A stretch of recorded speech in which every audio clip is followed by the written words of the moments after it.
welcome to a special episode in Newark, New Jersey, coming to you from the New Jersey Performing Arts Center in Newark. I'm Marie Falbo.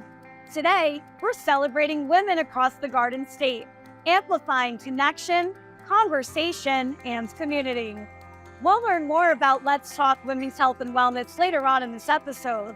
But first, we journey to Jersey City for Pass the Crown Around, a vibrant celebration designed to amplify women founders and leaders, highlight their journeys, and create space for connection and inspiration.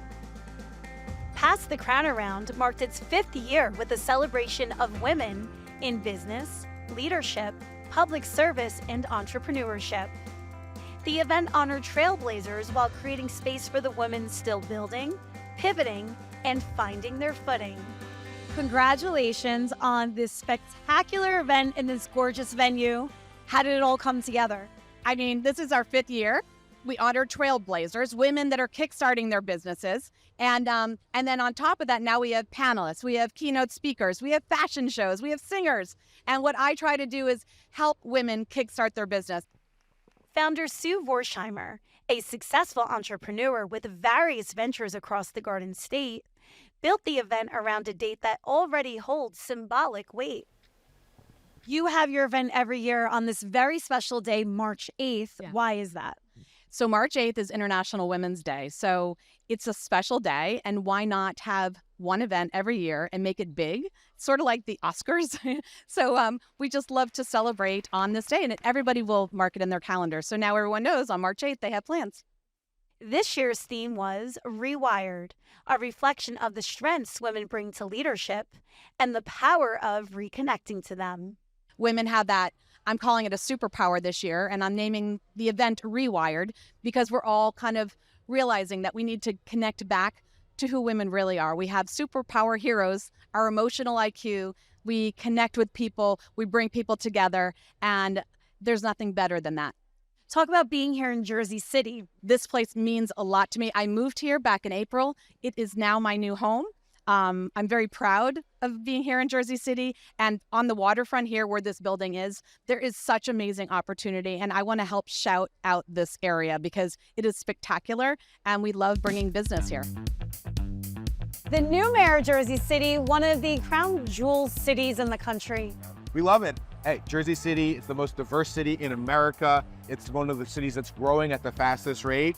It's a city of immense pride and immense culture. So we're really excited that we're here today. Yeah, so tell us about being here in the atrium to celebrate women. Yeah, so this is the Pass the Crown Around 5th annual event. It's to celebrate the women leaders in business and philanthropy, in civic association, and in government. And I couldn't be more excited that it's here in Jersey City because in Jersey City, we want to celebrate and highlight the extraordinary women who lead our city. I'm very proud that my chief of staff, Laura Bustamante, is one of the panelists today.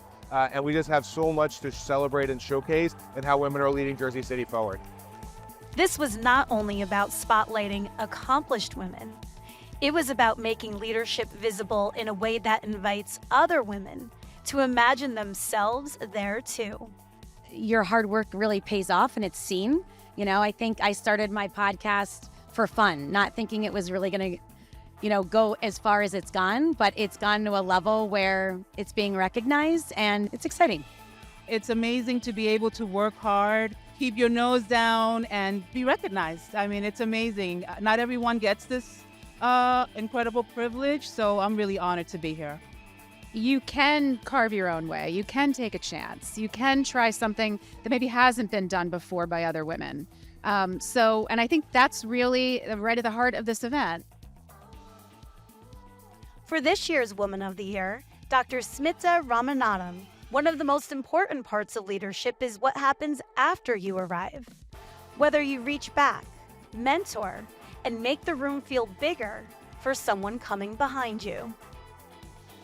Congratulations. And I love the premise because last year was Tina Servasio, who is a good friend of yours and a friend of mine as well. And she was the woman, and she passed the crown, quite literally, to you. Yeah. So how special is that? That means so much. And I think, a lot of it just has to do with us women supporting each other. I, unfortunately, in moments of my career, didn't always have female support. And so I think it's really great that we're all banding together, we're supporting each other. There's so much space for all of us. And I think when we do support each other, really amazing things can happen. There's a lot of male-dominated fields, none of which is more than plastic surgery. I mean, there is no females in very little, I should say. So what was it like for you to break through that barrier? Yeah. It's interesting because our patient population, I think 92% of patients are women. And then on the counter side of that, only 14% of us board certified plastic surgeon are women. So there's this crazy dichotomy. But I was honored and really lucky to be surrounded by men that were supportive, and I think that's the key, right? Whether it's our husbands, our colleagues, like as men, they should be supportive of us. She also offered one of the event's clearest connections to the theme Rewired. Well, I think for me, it's just so important for all of us to, again, support each other, even if we may not have been on the receiving end of it. And also to sort of rewire our brains, like we've all been through failures and ups and downs. And I think we can see that as blessings because it kind of rewires us to go in a different direction that may be sort of the path all along. That energy also came through in shorter conversations around the room. Women talking about resilience, risk, visibility, and the importance of staying in motion even when the road is messy. There's no such thing as a linear path. Paths are pivotal, and it's okay to make as many pivots as you need to make to find your passion. And it's not about balance, it's about blend, and it's about believing in yourself, and it's about that magic word, confidence. Looking around this room right now, it is filled with women that are really changing the world. Every woman I meet is telling me something more interesting that she's doing. So having it in our home state is a really, really proud moment for us. How is it being amongst all these powerhouse women here today? I feel so honored. I feel like this is what I want to do for the rest of my life, and it's such an inspiration to see all these hardworking women, and it's something I could really look up to. In different industries and at different stages of life, the message was remarkably consistent. Leadership does not have to look one way to be real. So this is the leading women panel here today at Pass the Crown Around. What a dynamite panel Sue has put together. Talk about what you will be discussing.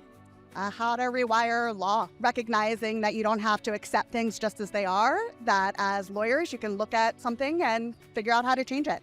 This panel is really timely for me because I'm a new chief of staff into a new administration. So we're looking at how to rewire the whole city government right now in its process, and really excited to be talking a little bit about what my process has been since I started. And hey, Sue could have picked anywhere in the state to do this, but she picked Jersey City. Best city in the world. Jersey City is vibrant, it's energizing, it's really attracting a lot of small businesses, a lot of women entrepreneurs, so we're so excited to host everybody here today.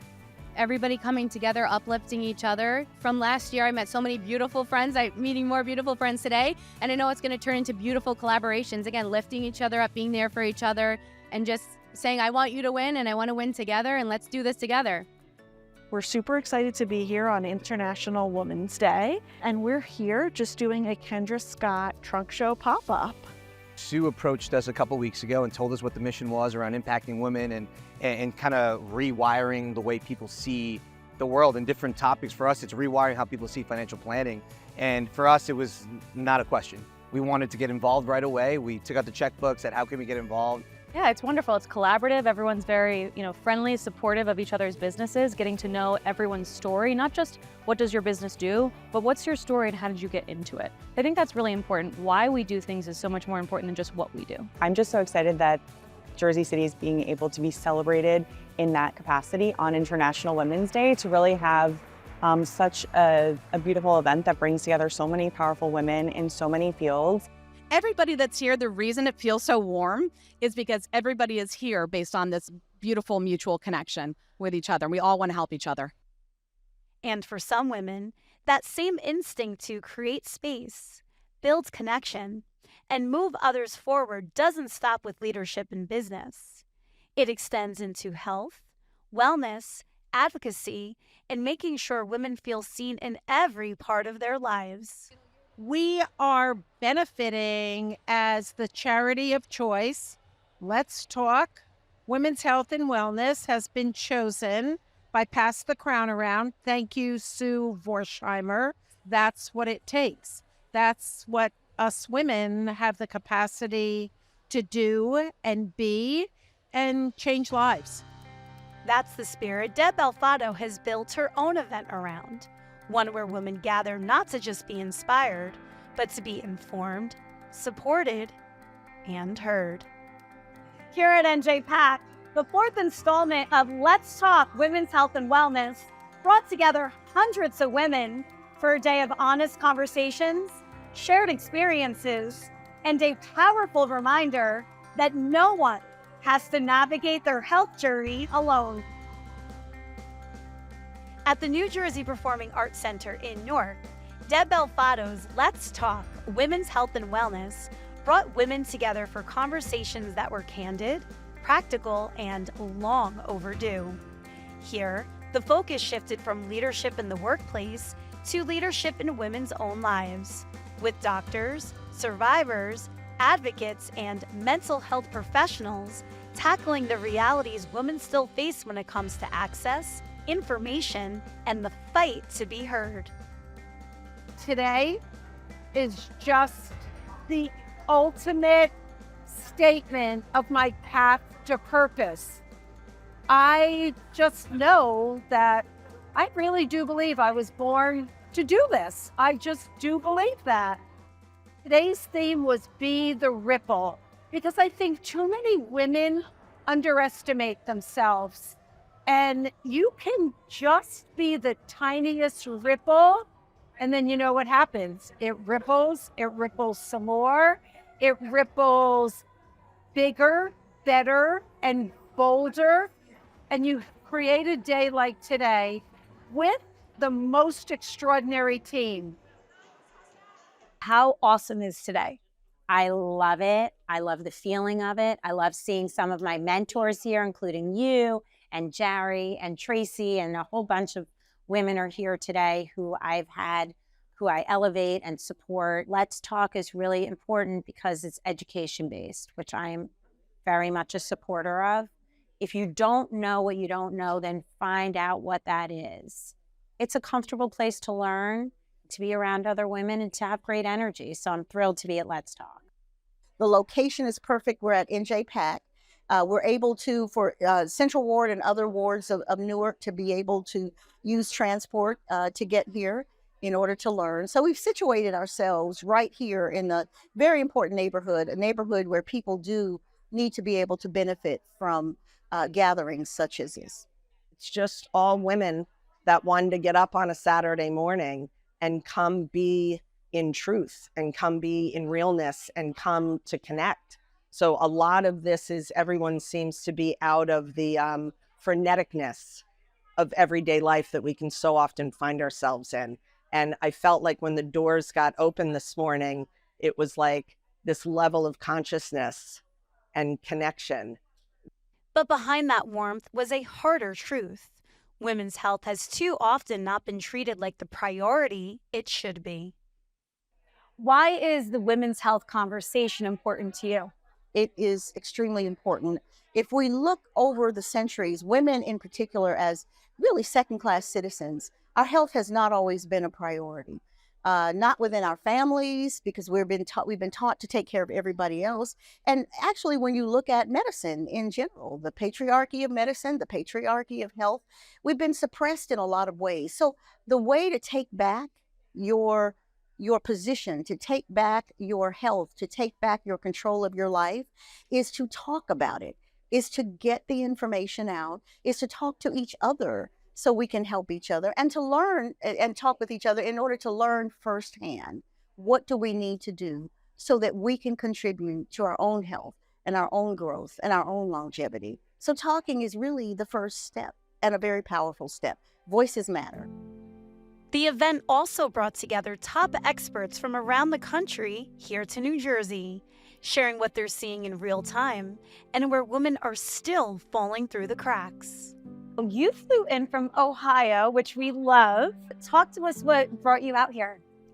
I had been a part of this event for 2 years ago, and it still amazes me. I feel like for 2 decades, I've been practicing medicine, seeing women, listening to their stories, and I feel like I'm saying the same thing over and over again about hormones and sexual health care and anatomy and what women are experiencing. And what I learn every time I go to these events is that women are not getting the information they need and they deserve to be true CEOs of their own healthcare, to have bodily autonomy versus borrowed authority.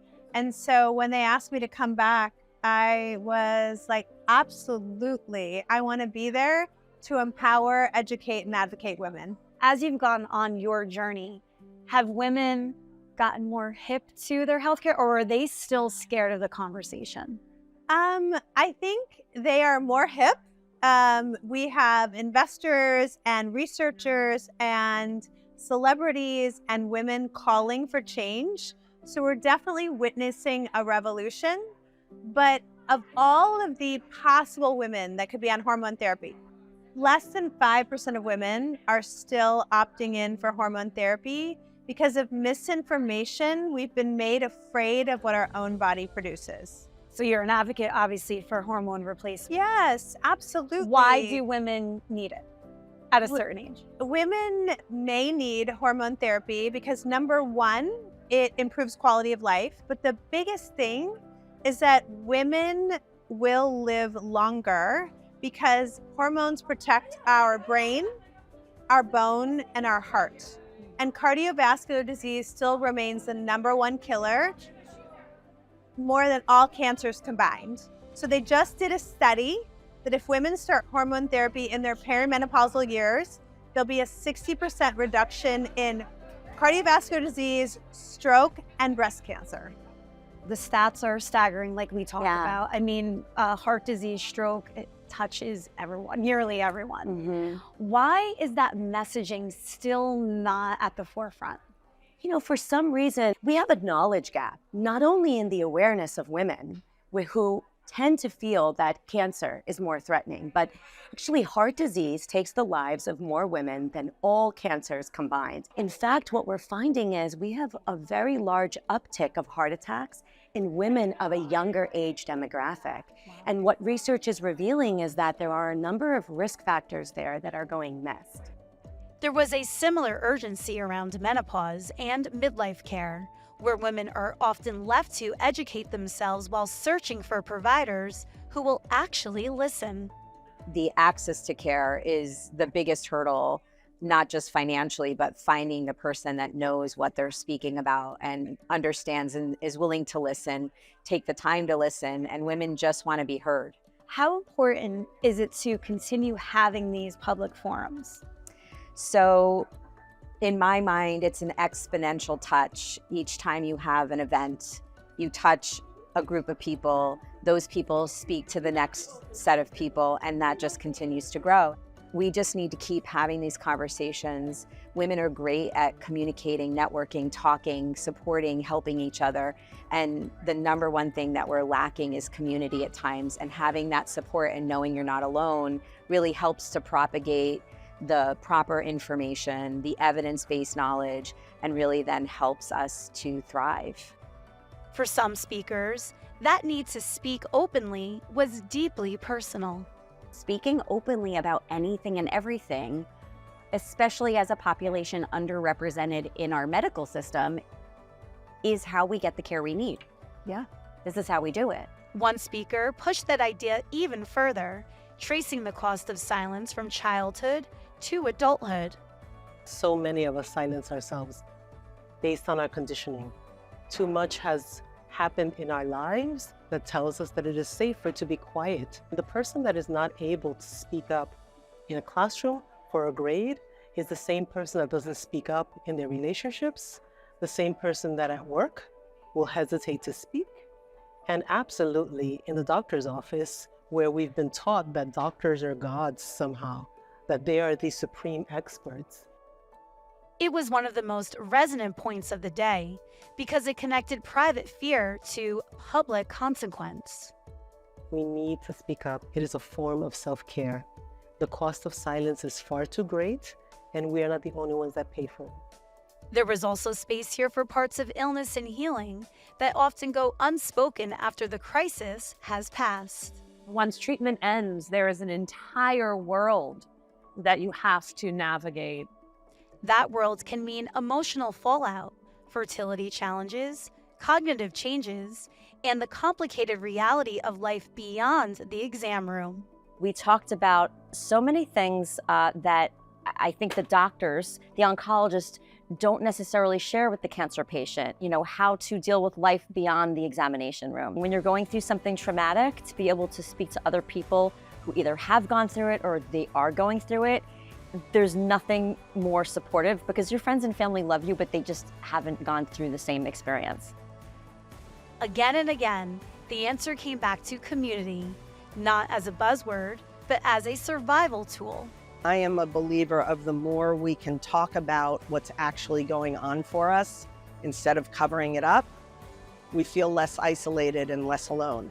And so as we have these conversations and share, and in the Q&As that questions are asked, that we really are moving forward and making change. When you give permission to others, when you allow them to feel seen because you were vulnerable, it gives them such permission to talk it through with you. And I think that's really empowering. Just the volition of these women to show up today on a Saturday, these are people that really want these messages and want to show up for their own health. So that to me is I've got this audience of people that I know are looking for the help. Let me be there to help provide that for them. There were conversations here about burnout, trauma, mental health, younger women facing serious medical issues, and the need to pause long enough to hear your own inner warning signs. The million-dollar question, how to stop burnout from happening in this wild and crazy world we live in, the schedules that we try and keep up with. Yes. If you're a mother like myself, it's not only your schedule, it's other people's as well. Yes. How do you keep your head above water? I carve out time for myself. And I think so many of us women have been trained to do for others first, prioritize ourselves last, and whatever we have left over, if anything, that's what we give to ourselves. And I operate in the reverse. I give myself 15 to 20 minutes first thing in the morning before I even have to wake up the rest of the household. And I'll take that time to pray, to meditate, to sit out by the window just to observe nature. And so I tell people all the time, and I'm always telling patients, take the time that you have, whether that be 2 minutes, 5 minutes, or longer. Be really intentional about giving it to yourself first. So that way we have enough to give into all of the other areas that are valuable to us and that require our attention. Yeah. To be at an event like this today, spreading that message, that has to be huge for you. Yes, it's amazing. I feel honored to be here. I am so happy to be around women who want to take care of themselves, who are prioritizing that by being here today. And I'm happy to share some best tips on how to do that. And for many women, that awareness starts with something simple, learning to pause long enough to actually listen to themselves. Remind yourself to pause and to check in with yourself, and that we can create moments of joy even during chaos and when life can just really feel heavy sometimes, that there's always moments that we can create to find those moments. How amazing is it that you had this venue here today to spread this message? Because that doesn't happen all too often. It doesn't. Yeah, it was truly incredible. I'm so grateful for my friend, actually, Megan Murphy, who kind of mentioned my name. It's always amazing when other women mention your name in a group of women. So she mentioned my name, and I was able to be on that panel sharing these incredible stories and messages to let people know that life can suck sometimes, but there are things that are always in our control that can help us feel a little bit better. Why is this conversation that we're having here today so important for women and their health? It's so important because cancer is one of those things that no matter how cool and, put together you are, it's going to debase you. So your body has to go through things. The physicians have to put this medicine through you. But what you can do as an individual is you can help that whole process by finding your center, by staying with yourself, because everything else is inviting you out, jutting you out. So when you have that capability to connect to a place inside you that is untouched, that is calm even when there's a storm around you. It is just literally the biggest savior. Because even if you are taking the medicine and following the regimen, everything just goes better when you have the capability to connect to yourself. From Jersey City to Newark, these two events approached women's lives from different angles, one through leadership, the other through health. But both were rooted in the same idea. Women move forward faster when they are informed, connected, and unafraid to take up space. And in rooms like this, they are not waiting to be invited into the conversation. They are building the conversation themselves. Thank you for joining me on another episode in Your New Jersey. I'm Lisa Marie Falbo. We'll see you back here next week.